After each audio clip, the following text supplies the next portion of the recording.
Today, I'm going to share with you about free education opportunities in Europe. And I will answer another question related to that. Should I go with this free education in Europe, or should I apply fully funded scholarships instead of going for the free education in Europe? Welcome everyone to the full funded programs with the EBM. So, I usually advise people on looking for education opportunities around the world. Today I'm here to encourage you to access and use the opportunities for free education. And most of these ones are in Europe. How does it work? How is it free? Is there something called free in this world? Trust me, yes. There are some countries around the world have the free education policy. For instance, Scandinavian countries, Norway, Finland, Denmark, Sweden. If you go to those countries, to the public universities, you apply and get admission, there is no tuition and fees to everyone, whether you are a citizen of that particular country, whether you are immigrant international student, they don't care. There is no tuition and fees for the public universities. There are countries in Europe which are not part of the Scandinavian, like Germany, for instance, have also free education for most of the public universities in Germany. There is no tuition and fees. Absence of tuition and fees gives a lot of opportunities for international students to go to study in these countries. There is a catch. I want to help you so that you can understand. These are not scholarships. That means they give you free tuition and fees. You don't pay zero. When it comes to the living expenses, room and board is on your own. That's how it is. But you might ask me, how do I go ahead and manage to cover the living expenses? Let me give you an example of the United States. When you see international student is coming to the United States with a full ride, full scholarship, in the United States we have what we call assistantships, graduate assistantships, meaning you are admitted and you are going to support the department with academic related work. Either it can be through research, can it be through teaching, can it be doing some academic work or departmental work.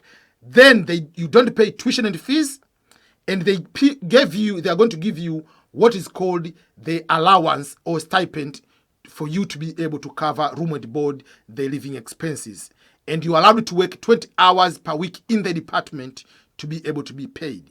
So that has no difference with you going to study in Norway. You don't pay tuition and fees, and you are given a work permit to find a job on campus, off campus. And if you find a job, you'll be able to work 20 hours per week again and be able to cover your living expenses. It is the same thing. In the US, when they give you assistantship, it's a guarantee from day one you have a job, and they don't charge you tuition and fees. But in most of the free education countries in Europe, you don't pay tuition and fees, which just like here, but instead of the department to guarantee to give you the job, they give you a work permit, whether you can work on campus or off campus is up to you. And trust me, there are so many jobs you'll be able to get, which will pay the same stipend like the amount you'll be able to get while you are on the graduate assistantships. So, it is easier to apply as self-financing student to a free education country like Norway, Finland, Denmark, Sweden, Germany, wherever. It is easier that way. Because if you apply self-financing, you meet the requirements, they will admit you because they know they don't cover anything, and then you can be able to work. But in order to go to those countries, you have to be able to prove that you have the money to cover your living expenses. Unlike the graduate assistantship in the US, if you have the graduate assistantship, you'll have a letter from the department saying they will be able to give you that money. So you don't need to show the bank statement. But if you apply as a free education in those countries, you'll have to show the bank statement. But the countries, German is different from other Scandinavian countries.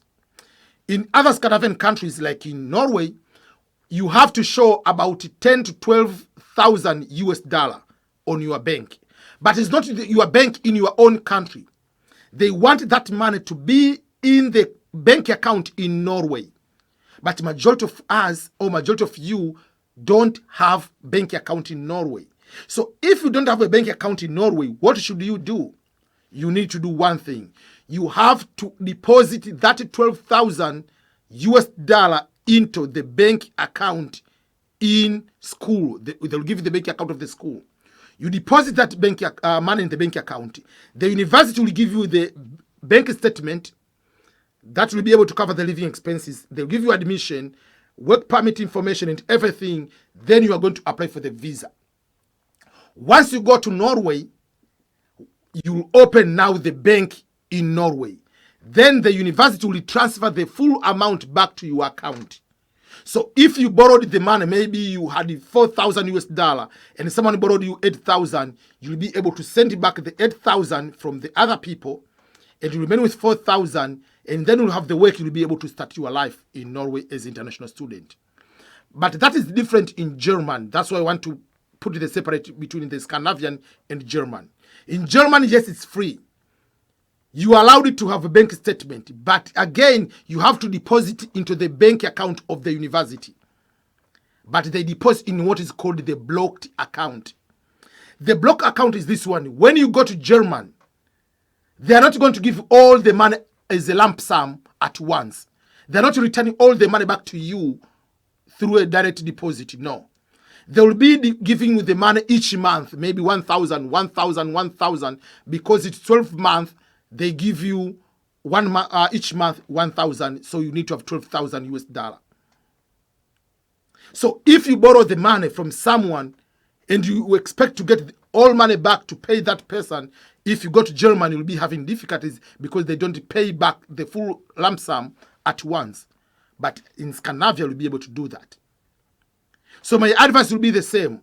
Despite the fact that you are applying for these assistantships, for scholarships fully funded, think also about applying for free education. You will not pay tuition and fees. Find a way to start the money to pay for the bank statement.